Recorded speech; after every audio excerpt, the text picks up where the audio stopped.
the Ogwen Valley in Snowdonia, low-flying territory.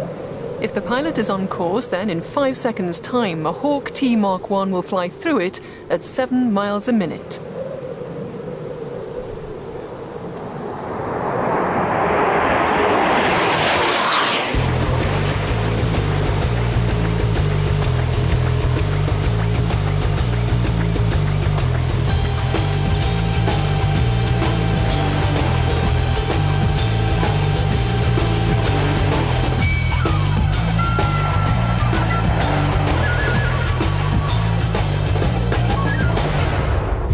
Of the pilots we've been following through their fast jet training at RAF Valley on Anglesey, 3 are now just 6 flights away from finishing the crucial first stage, 208 Squadron. But these last flights will be the toughest yet. These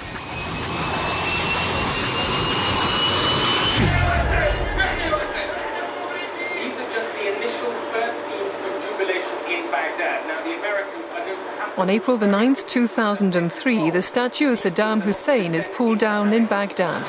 In other parts of the city, there were images of unbridled joy and gratitude. But today, Dave McBride has no time for world events.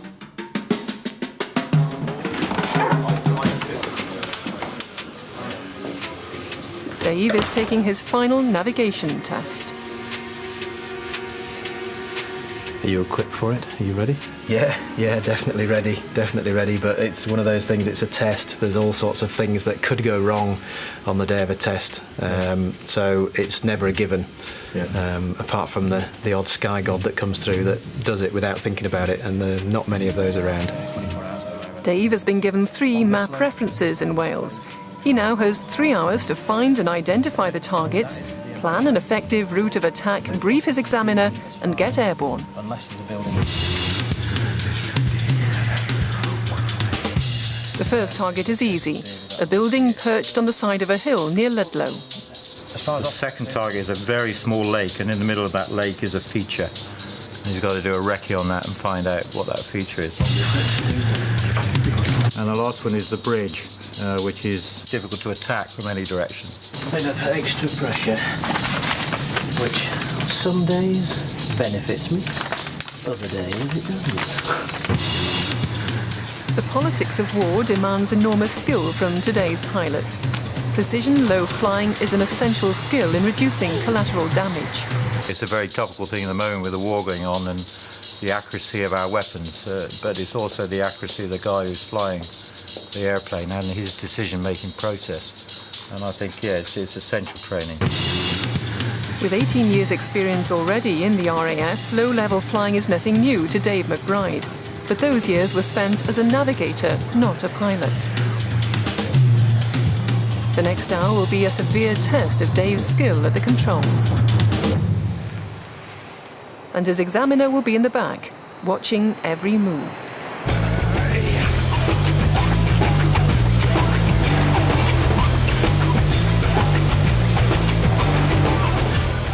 The first task is to find the building on the side of the hill.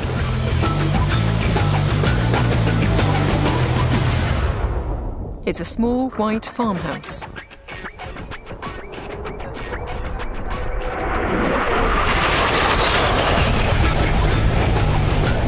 For his second task, Dave must fly over a lake and identify the target.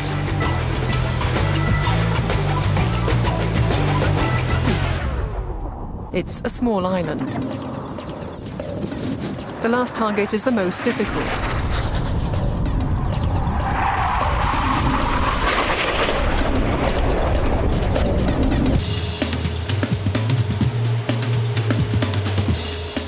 Dave has to find a bridge at the bottom of a narrow valley.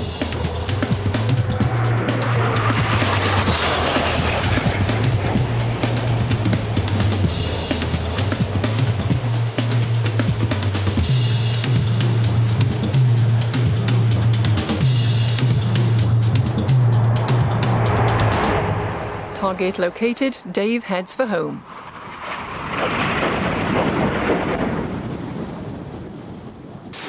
Go on your grip. My grin is because I've just passed another big test. We did it. So he's let me into the secret. Absolutely. Yeah. Time to get changed because I am soaking under here. And you don't want that on film, I can tell you. Dave is now one step closer to finishing the course. It's not been any harder than I expected, but it's been harder than I hoped personally. I was hoping I was going to ace it, but I haven't. I've just been like everybody else, had to work damn hard to actually get this far.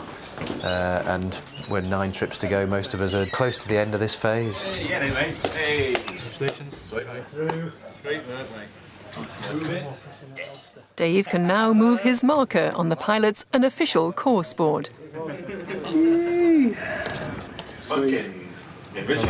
We're in.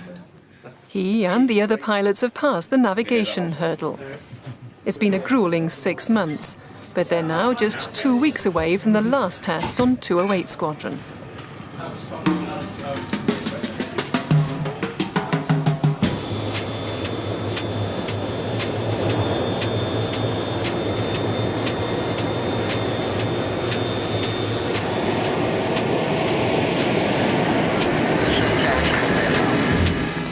There's over 5,000 hours of low-level flying in Wales every year.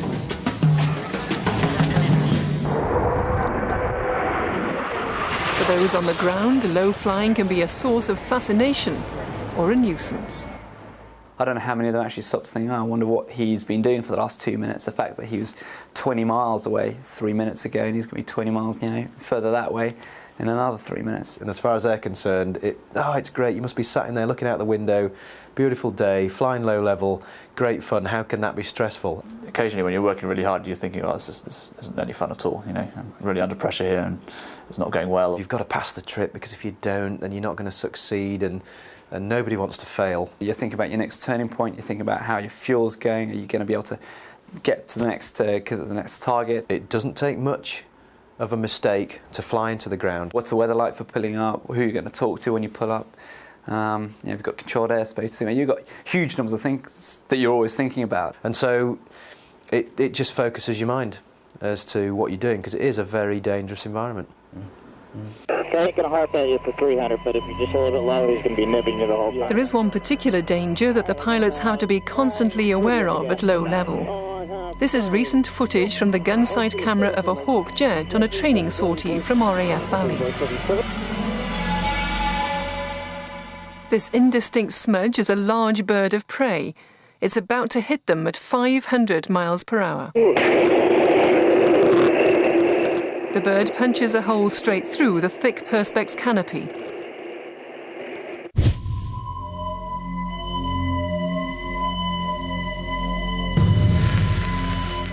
The pilot was lucky to land safely.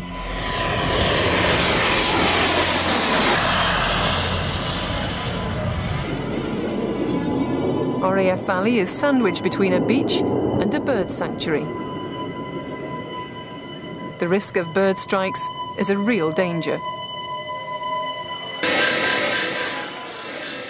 Repairing aircraft hit by birds is a regular task for the engineers at RAF Valley. This Hawk jet was hit by a pigeon. It went straight through the aluminium casing. Patrolling the airfield is Dewi Thomas, Valley's bird control. He has 2 ways to scare the birds: with flares and with distress calls. Well, I'll put this one in for you, which is one of my favourites. If a pilot reports a bird strike, it's Dewi's job to check it out. We've just heard on the radio now that there's a Tornado F3 inbound with a suspected bird strike. So this is where I start to jump into action a bit. We'll go and inspect it and have a quick chat with the aircrew.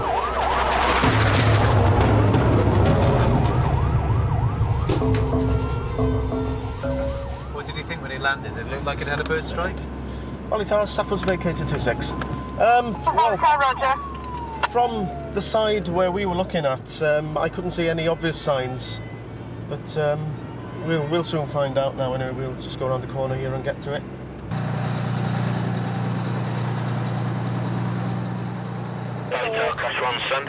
Did you actually? We didn't see anything. We felt the thump at high speed, and visual inspection, nothing obvious. Nothing. Bird strikes cost the RAF over £20 million a year in repair costs. We've had a good look around the aircraft. There's no visible sign of anything. They've had a good sniff down the air intake as well, which apparently if a bird gets sucked into the engine, it smells like roast chicken from the back end of the engine. They reckon there's nothing there, so it looks as though it's going to be all right, but we'll make a note of it anyway, just in case the engineers later on find something.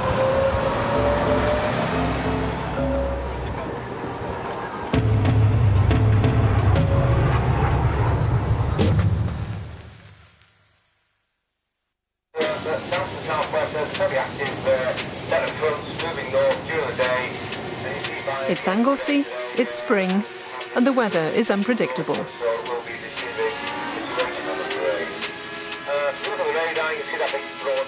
It's crunch day for trainees Mark Baker, Rich Fawkes and Dave McBride. Today they face their last hurdle at 208 Squadron, the final handling test. Beforehand, the pilots will fly what's called a pre-ride to iron out any problems. It's like a final lesson before your driving test. I know that shouldn't happen, but if you fly through slipstream at low level, you could get some control difficulties, so try and avoid it in the first place. If you do, then make sure your aircraft is going up. If your aircraft is not going up in control, you only have one decision to make, which is get out of it. Dave flew his pre-ride yesterday, and it didn't go well. He wasn't allowed to take the test. Avoid it in the first place, and then you shouldn't have a problem.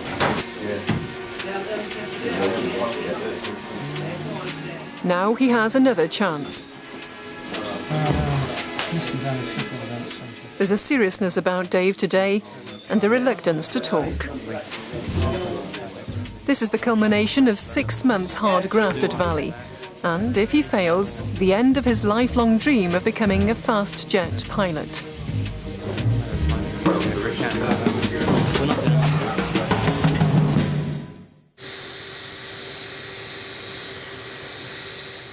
As they get ready, Rich and Mark seem more relaxed. It's a big day for you, I guess. Yeah, kind of. Yeah, final handling test. That's the culmination of everything we learned here. Let's see if we can actually display it all in one trip. We've got the pre-ride to prove ourselves first. So, Mark, big day. Yes, got to be strong today. Are you confident? Yeah, well, the pre-ride goes well, then I feel better about the test, so one at a time. If I pass, that's going to be awesome. Yeah. The perfect finish, yeah. I mean, it's just annoying that the weather's closing in. The weather's not great today. This is the best part of the day, the early morning. It's deteriorating from the south, the cloud's going to thicken up, and the visibility at low level is okay, so hopefully they'll get a little bit of that in. The medium level is going to be a bit tricky for them. There's not much of a horizon out there, so it's going to be like flying around a goldfish bowl, so they've got to be careful there.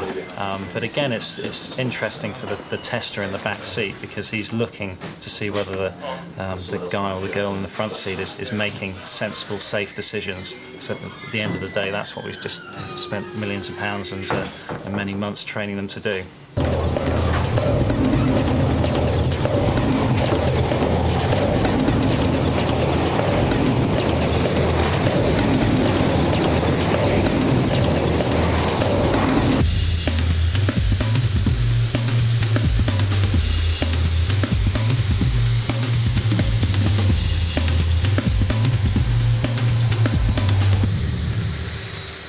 Dave is still on the flight line. He's been sitting for 25 minutes waiting for the test. There's a technical hitch. The frustration mounts as he watches Mark and Rich take off.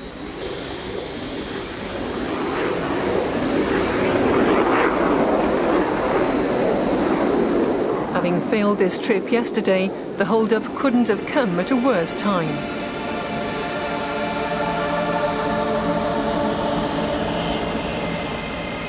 There's a further 20 minutes delay before Dave is given the all clear to take off.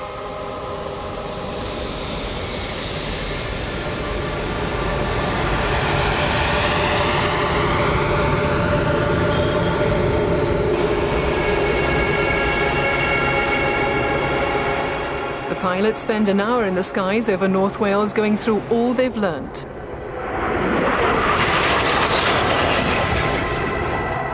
They need to find a target 20 miles west with just a stopwatch and compass to guide them. They tail chase at 500 miles per hour when the plane in front can go any direction at any time.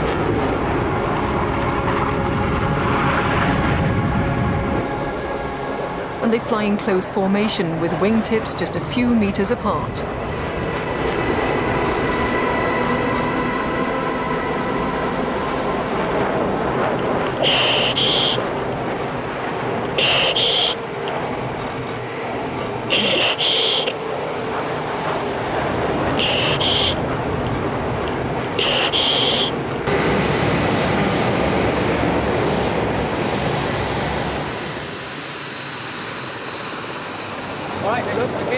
How'd it get on, Jim? Hey, it was a good trip for him, yeah. It was far better than yesterday, so why I couldn't do it yesterday, I don't know. But you're ready for the big test, yeah? I think so. There we go. The man has spoken. Yes. Sooner the better, thank you.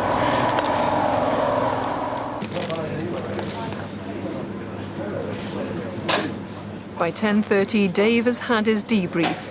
The result was not what he expected. Got to the end of the debrief, and he started talking about 19 Squadron, and you know, of course, when you're there, you know, you're gonna have to work hard, and you're doing this, you know, and I sat there now, sort of half confused, thinking it's a strange line of conversation at the end of the debrief. And then he said, "So, with all that in mind, well done, you've just passed your FHT. This is a bonus of doing the GH25 with a tester." So that's it. He said there was no point putting you through the stress of going and doing the test. You've just passed. Absolutely stunned. So that's it. It's all over. The pressure has finished. Mark and Rich still have to fly the final test, but for them there's an added complication.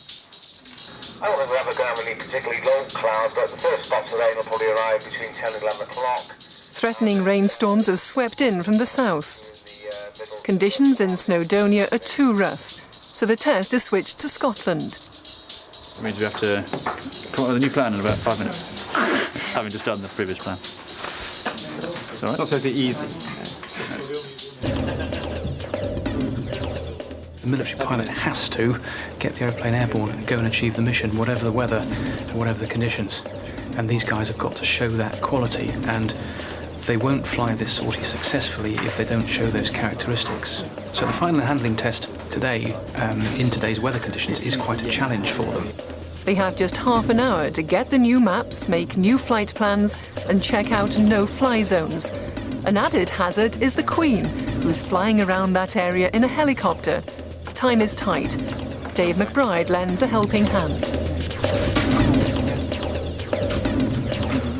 When they got here on their first trip, they walked out to the aeroplane, they climbed up the ladder, they sat in the aircraft, and they closed the lid and they went flying. Today, in this sortie, they will stride out to the aircraft and they will strap it on their backs, go out and do the job.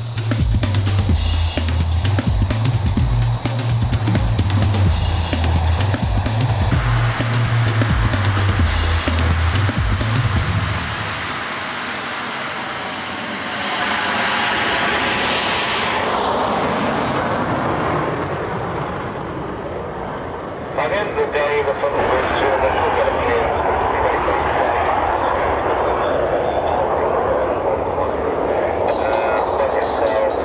Drive some numbers at the bay, nearly from 10 o'clock to 70. The pilots will be away from Valley for over an hour. Now every manoeuvre they practiced this morning is tested in bad weather, unfamiliar surroundings, and with a flight plan that changes by the minute. We'll start picking up some stratas, strata Q.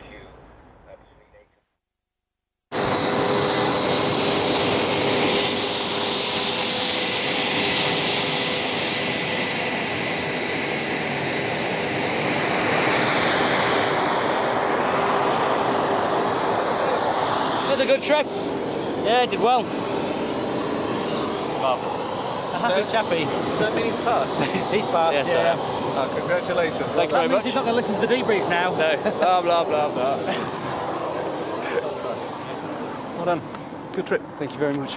Thanks. Success? Yes, very successful. Awful day. A lot of thinking to be done there, a lot of reorganisation. Yeah, very well done. Very well done. It's absolutely brilliant, yeah. Well, Very chuffed, yeah. It's quite sort of hard work at times, trying to work out exactly what was going on, what's going to happen. Yeah, I am pleased, definitely. Now that Mark, Rich and Dave have all passed the last hurdle on 208 Squadron, there are a number of formalities to go through. Like drafts. Firstly, they pass the finishing post on the pilot's unofficial course board. Finish. Secondly, the course commanders meet and begin to work out where the pilots will go next. Look at the last one then. Mark Baker. Lastly, there's a trip to Farnborough.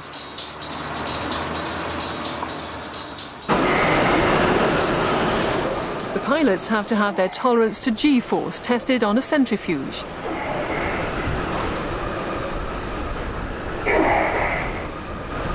G-force is the extra gravitational pull that pilots feel when turning at high speed. The reason they're being put through all this is that Valley sends 2 students per course to finish their training at a NATO base in Canada. To qualify, they must be young, unmarried, and able to tolerate the 8G.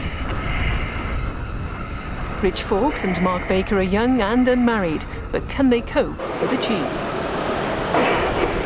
It's going to be fairly unpleasant. I think the worst bit's waiting in the room, actually, before your go. So I'm quite glad to get it go next. Excuse me.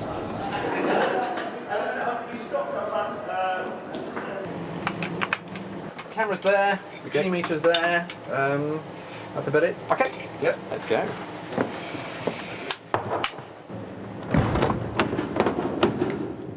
Righto then, you ready for 6? Yep. Okay. Okay, 6G when you're ready, please. Stand by. Stand by, 6G.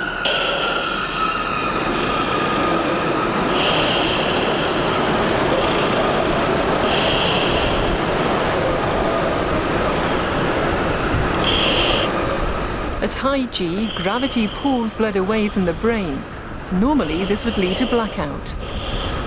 Pilots are trained to prevent this by tensing their muscles, keeping blood in the upper body. Okay, just try backing off a little bit with the muscle tense. At 6G, Mark is asked to relax. If he's heading for blackout, he'll start to get tunnel vision. They need to assess his natural G tolerance before building the pressure up to 8. How was that then? Oh, that's very unpleasant. Will you re-aim to please? I did get a bit of sort of mistiness. Didn't really come from the sides, just all sort of went hazy. Yeah, that looked fairly leisurely from my perspective. Obviously your G tolerance is probably slightly on the high side, which helps. All right, if we can set up 8 then please. Set up 8G, 15 seconds. If Mark can take HG for 10 seconds, he'll qualify for combat training in Canada.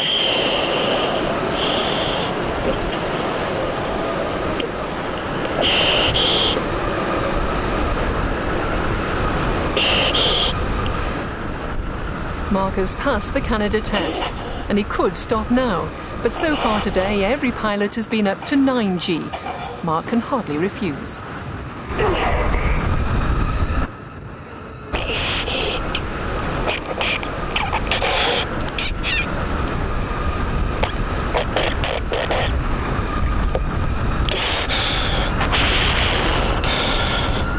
Okay, I'll come and open the door. Cool. It's not very nice. Yeah, it's not recommended, I don't think, but useful to do, I think.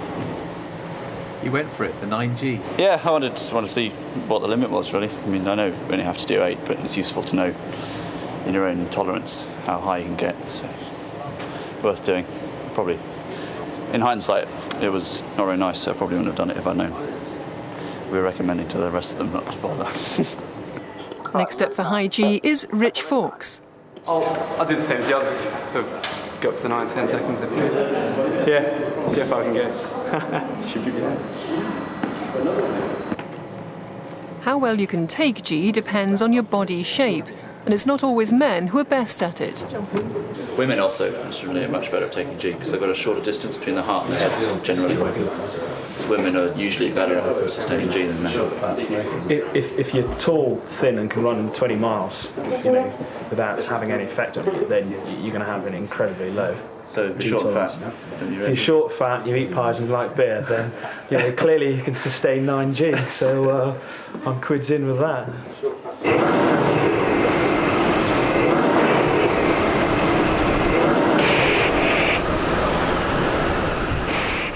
Rich passed the 8G test and then goes for the 9.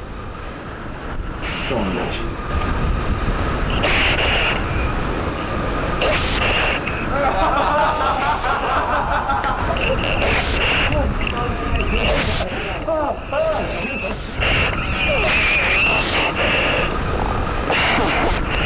Instant Darth Vader. Well, you were making so much noise that I thought we'd keep going.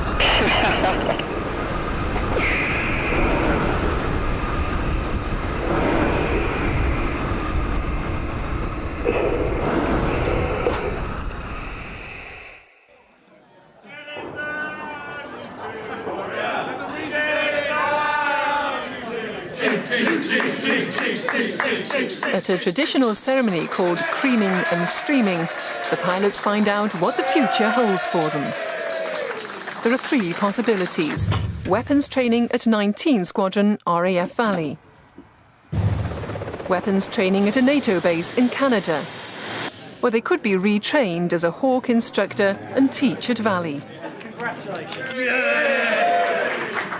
Dave gets what he wants, weapons training at 19 Squadron. Rich gets his wish, again weapons training at 19 Squadron.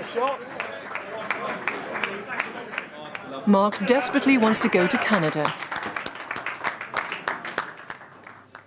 It's not good news. He's got instructor training.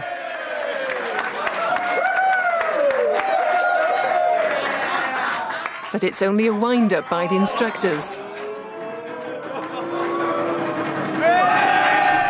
Mark gets Canada.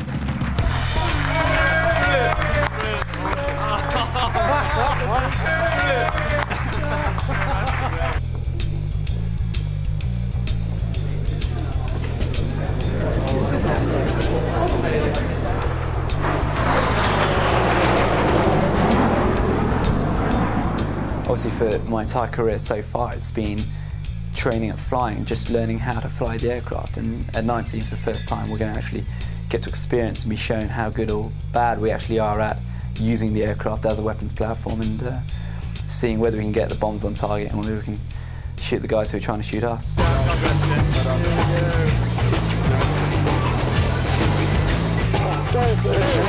Next on Combat Pilot, Dave gets to grips with dogfighting and high G. As the pressure mounts, Rich's dream of becoming a fast jet pilot is in the balance.